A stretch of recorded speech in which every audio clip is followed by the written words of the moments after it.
ఈరోజు మనం గళ్ళా మాధవి అంటే గుంటూరు నగరానికే కాదు గుంటూరు జిల్లాలోని పరిచయం అక్కర్లేని పేరు. మెడికల్ క్యాంపుల ద్వారా సేవ ట్రస్ట్ ద్వారా ప్రజలకి సేవ చేస్తూ వైద్య రంగంలో ఉండి కూడా ప్రజలకి మరింత సేవ చేస్తూ ఇంకా సేవ చేయాలనే ఒక ఆలోచనతో రాజకీయంలోకి వచ్చిన గళ్ళా మాధవి గారు ఈరోజు మనతో ఉన్నారు. ఆమె మాటల్లో మరెన్నో విషయాలను మనం తెలుసుకుందాం. నమస్తే అండి. మేడం, మీరు అసలు చాలామంది రాజకీయంలో ఉన్నారు, వారందరూ కూడా మీ యొక్క సీట్ కోసం పోటీ పడ్డారు.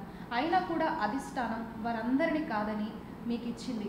దాని పట్ల మీరు అసలు ఆనందాన్ని ఎలా వ్యక్తపరచాలి అనుకుంటున్నారు? ఇది చాలా ఆనందకరమైన విషయం అండి. నిజంగా ఒక మహిళగా గుర్తించి మొదటి నుంచి కూడా టీడీపీ పార్టీలో ఎప్పుడు కూడా మహిళలకి పెద్దపీటే వేస్తూ వచ్చారు. అండ్ ఇప్పుడు ఒక బీసీ మహిళగా నన్ను గుర్తించి నాకు ఈ అవకాశం ఇచ్చినందుకు చాలా ఆనందంగా ఉందండి. బీసీల్లో అందున రజక కులంలో ఫస్ట్ టైం ఒక స్త్రీకి ఇలాగ ఒక సీట్ ఇవ్వడం ఫస్ట్ టైము. కాబట్టి చాలా హర్షణీయమైన నిర్ణయంగా భావిస్తున్నాను. ఒకవేళ కృతజ్ఞత చెప్పాలి అనుకుంటే ముందుగా ఎవరికి చెప్తారు? ముందుగా శ్రీ నారా చంద్రబాబు నాయుడు గారికి, తర్వాత లోకేష్ అన్నకి నా నమస్సుమాంజలి అండి. ఇంతటి అవకాశం ఇచ్చి ఇలాంటి ఒక బాధ్యత నా మీద పెట్టినందుకు నేను చాలా ఆనందంగా ఉన్నాను. మేడం, ఆల్రెడీ కూడా మీరు ప్రజలకి చాలా సేవలు చేస్తున్నారు. ఉచిత మెడికల్ క్యాంపులని సేవ ట్రస్ట్ చేస్తున్నారు కదా.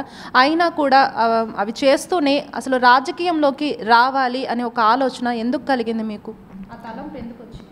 గుంటూరులో ఒక దశాబ్ద కాలం నుంచి ఉంటున్నామండి. మా సంస్థల ద్వారా సేవా కార్యక్రమాల ద్వారా ప్రజలకు చాలా చేరువయ్యాము. ఆ చేరువైన క్రమంలోనే వారి సాధిక బాధకాలని తెలుసుకోవడం జరిగింది. ఇక్కడున్న జనాల పరిస్థితులు మాకు అర్థం అవడం జరిగింది. ఇక్కడ ఏముంటే బాగుంటుంది అన్నది మాకు బాగా అర్థమైంది. ఇంకొకటి, గత ప్రభుత్వం చేపట్టిన కార్యక్రమాలు కావచ్చు, వారి పనితీరు కావచ్చు, ప్రతిదీ కూడా ఎంత అసంతృప్తికరంగా ఉంది, ప్రజలు దానివల్ల ఎన్ని సమస్యలు ఎదుర్కొన్నారో ప్రత్యక్షంగా చూడడం జరిగింది. అన్ని రంగాల ప్రజలు కూడా ఎంతో మనస్తాపానికి చెందిన పరిస్థితులు ఏర్పడ్డాయి. వాటన్నిటినీ దృష్టిలో పెట్టుకొని ఇది ఒక ట్రస్ట్ ద్వారానో, ఒక హాస్పిటల్లో సేవా కార్యక్రమాల ద్వారానో ఒక తక్కువ మంది ప్రజలకు మాత్రమే ఏదైనా చేయగలము.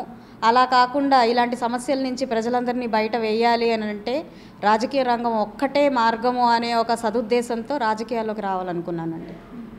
మేడం, రాజకీయం అంటేనే చాలా ఎత్తులు పై ఎత్తులు ఉంటాయి కదా, మరి మీరు వాటిని ఎదుర్కోగలుగుతారా?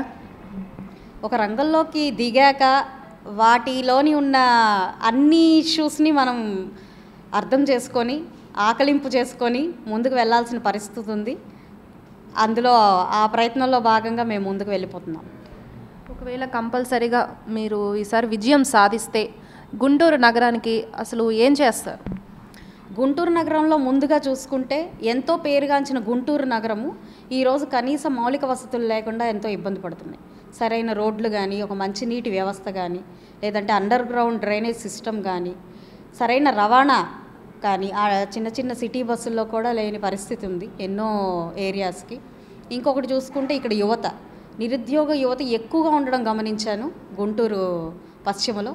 సో వారందరి పరిష్కార దిశగా గుంటూరు అభివృద్ధి ధ్యేయంగా ముందుకు వెళ్ళాలనుకుంటున్నానండి. ఆల్రెడీ చంద్రబాబు గారు సూపర్ 6 అనే పథకాలు పెట్టారు కదా. సో అవి మహిళా సాధికారత ఎక్కువగా వాటిని లక్ష్యం చేసుకొని మహిళలకి చాలా పథకాలు ఇచ్చారు కదా. దాని పట్ల మీరు ఎలా?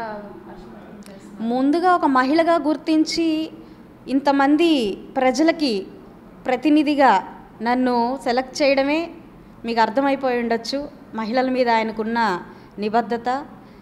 అలాగే సూపర్ 6 భాగంగా ఎన్నో పథకాలు, అందులో ఇంకా చిన్న చిన్న పథకాలని ఏర్పాటు చేసి ప్రతి ఒక్క కుటుంబంలో ఆ స్త్రీ చాలా గౌరవప్రదంగా ఉండేలాగా ప్రయత్నించారు. అందులో భాగంగానే 15,000 18 ఏళ్ళు దాటిన అమ్మాయికి వారి అకౌంట్లో వేయడం, ప్రతి ఒక్క స్త్రీకి ప్రతి ఒక్క పిల్లలకి వారి ఇంట్లో ఒక 2-3 ఉంటే ప్రతి ఒక్క పిల్లవాడికి 15,000 సంవత్సరానికి చదువు కోసం వేయడం, ఉచిత బస్సులు, దీపం పథకం కింద మనకి గ్యాస్ సిలిండర్లు, ఇలాగ ప్రతి ఒక్క అంశంలో కూడా స్త్రీని గౌరవప్రదంగా ఉంచుతూ వారి సాధికారతే దిశగా ప్రయత్నం చేయడం జరిగిందండి. కాబట్టి మన పార్టీ చంద్రబాబు నాయుడు గారు స్త్రీల పట్ల ఎంత నిబద్ధతగా ఉన్నారో తెలుస్తుంది మనకు. మేడం ఆల్రెడీ ఆంధ్రప్రదేశ్ లోటు బడ్జెట్లో ఉంది అని అంటున్నారు. ఇప్పుడు ఆల్రెడీ అంటే కుటుంబంలో ముగ్గురు పిల్లలు ఉంటే ఆ ముగ్గురు పిల్లలకి అమౌంట్ ఇస్తాము అంటున్నారు. ఇప్పుడు 5గురు ఉంటే 5గురు, ముగ్గురు ఉంటే ముగ్గురు. ఆల్రెడీ ఇప్పుడున్న ప్రభుత్వం అధికార పార్టీ ఏంటంటే కుటుంబంలో ఒకరికి మాత్రమే ఇస్తుంది. ఇప్పుడే అప్పుల ఆంధ్రప్రదేశ్గా పేరు వచ్చిన మన ఆంధ్రప్రదేశ్కి ఇప్పుడు ఎంతమంది ఉంటే అంతమందికి ఇస్తామంటున్నారు కదా, మరి అది ఎలా సాధ్యం అవుతుంది?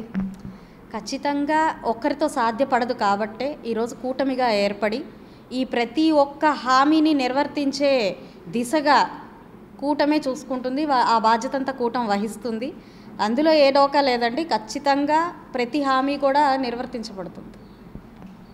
మేడం ఇప్పుడు పార్టీ పరంగా మీరు వెళ్ళి చాలామంది పెద్దవాళ్ళని కలుస్తున్నారు, వారు వచ్చి మిమ్మల్ని కలుస్తున్నారు కదా, వారు ఇచ్చే సలహాలు సూచనలు మీకు ఉపయోగపడుతున్నాయి? ఒక కొత్త అభ్యర్థిగా ఎంతోమంది వారి ప్రేమని అభిమానాన్ని నా మీద వ్యక్తపరుస్తున్నారు. వారి సలహాలు సూచనలు వారి గత అనుభవాలు అన్నీ నాకు తెలియజేస్తున్నారు. ఖచ్చితంగా ప్రతి ఒక్క ఆలోచనని నేను గ్రహించుకొని ప్రతి ఒక్క అభిప్రాయాన్ని వారి వారి గత అనుభవాల్ని దృష్టిలో ఉంచుకొని వారందరినీ కలుపుకొని వారి దిశానిర్దేశంలోనే వెళ్ళాలని అనుకుంటున్నాను. మేడం ఇప్పుడు 3 డేస్ నుంచి మీరు కొంచెం ప్రచారం చేస్తున్నారు, కొంచెం ప్రజల్లో తిరుగుతున్నారు. ఈ సమయాల్లో మీ దృష్టికి ఎలాంటి సమస్య ప్రధానంగా మీ దృష్టికి వచ్చింది? ప్రధానంగా వస్తున్న సమస్య మంచినీటి సమస్య అండి. ప్రతి ఇంట్లో కూడా సరైన తాగునీరు లేక చాలా సమస్యల్లో ఉన్నారు. మరొక సమస్య వచ్చి రోడ్లు. ఎంతో అస్తవ్యస్తమైన రోడ్ల ద్వారా వాటిలోంచి ప్రయాణిస్తున్నప్పుడు ఆ యాక్సిడెంట్లు అవ్వడం వాహనాలకి, దానివల్ల ఎన్నో ఇబ్బందికరమైన బాగా ఇబ్బంది ఎదుర్కొంటున్నారు ప్రజలు. ఈ ప్రధాన సమస్యలు మంచినీరు, రోడ్లు బాగా వింటున్నాను. ఇంకొకటి మద్యం. బాగా కల్తీ మద్యానికి అలవాటు పడి ఆ ఇంటి పెద్దని కోల్పోవడం, ఆ ఇల్లు రోడ్డు మీదకి రావడం, ఇలాంటి సమస్యలను గుర్తించడం జరిగిందండి. ఓకే మేడం, ఇప్పుడు ఆరోగ్యశ్రీ ద్వారా అధికార పార్టీ కొంచెం పెంపు చేసింది అంటున్నారు కదా, ఆ ఆరోగ్యశ్రీలో మీరు వచ్చాక ఇంకేమైనా మార్పులు చేర్పులు చేస్తారా? ఖచ్చితంగా అండి. ప్రజలకి అవసరమైన ఏ పథకాన్నైనా కూడా, ప్రజలకి అవసరమైన ఏ నిర్ణయాన్ని కూడా మేము అది గత ప్రభుత్వం ఇచ్చినా లేదంటే రేపు పొద్దున మేము వస్తున్నా కూడా దాన్ని మాఫీ చేయడం అనేది జరగదు, రద్దు చేయడం అనేది జరగదు. కాబట్టి ప్రజా సంక్షేమ దిశగానే మేము పరుగులు ఎత్తుతున్నప్పుడు ప్రజలకు ఏం కావాలో అది చేయడంలో ముందుంటామండి. అసలు కూటమి యొక్క ఉద్దేశం ఏంటి మేడం? అసలు ఈరోజు ప్రతి ఒక్క నాయకులు, ప్రతి పార్టీ యొక్క నాయకులు ఒక కూటమిగా ఏర్పడి నడుం బిగించి మనము ముందుకు వెళ్ళాల్సిన పరిస్థితి వచ్చింది అంటే దానికి ఏకైక కారణం మనము గత ప్రభుత్వంలో ఎదుర్కొన్న సమస్యలే కారణం. ఒక దశాబ్ద కాలం పాటు మన రాష్ట్ర ప్రగతి వెనక్కి వెళ్ళిపోయిందండి. ఇప్పుడు రేపు పొద్దున కూడా సరైన నిర్ణయం ఈరోజు తీసుకోకపోతే రాష్ట్రం అంధకారంలోకి వెళ్ళే పరిస్థితిలో ఉంది.